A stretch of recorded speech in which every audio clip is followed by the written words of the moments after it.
sleepover that haunts me.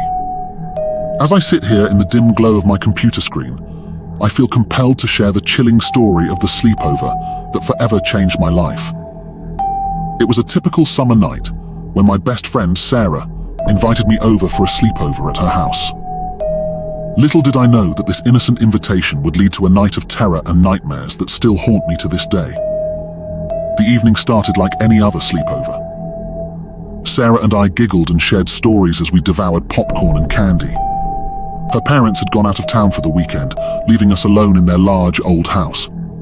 The creaking floorboards and the occasional gust of wind through the windows added an eerie atmosphere to our night. Around midnight, as we settled into our sleeping bags in the living room, Sarah suggested we play a game. She called it The Haunting, a game she had supposedly discovered online. Intrigued, I agreed, not realizing the horrors that awaited us. To play The Haunting, we had to turn off all the lights in the house and light a single candle. Sarah explained that the candle would guide us through the darkness as we summoned spirits and dared them to reveal themselves. I was skeptical, but curiosity got the best of me, and I went along with it. As we sat in the pitch-black room, the flickering candle casting eerie shadows on the walls, Sarah began to chant something in a language I couldn't understand.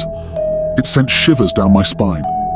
The air grew heavy, and I couldn't shake the feeling that we were no longer alone.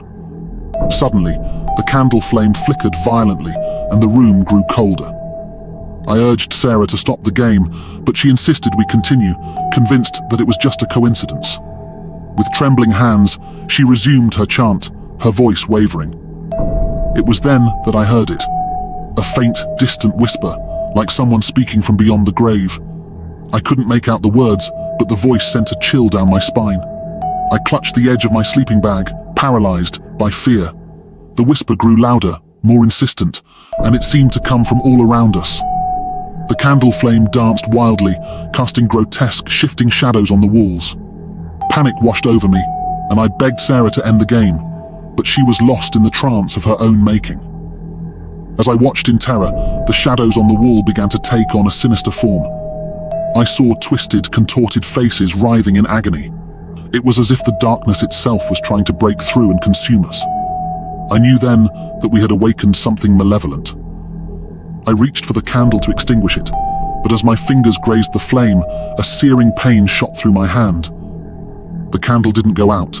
It burned brighter, casting a blinding light that revealed the room in all its horror. Sarah's eyes were wide with terror as she finally broke free from her trance. The whispering voices grew deafening, and the walls seemed to close in around us. We screamed in unison, but our cries were drowned out by the cacophony of the spirits we had summoned.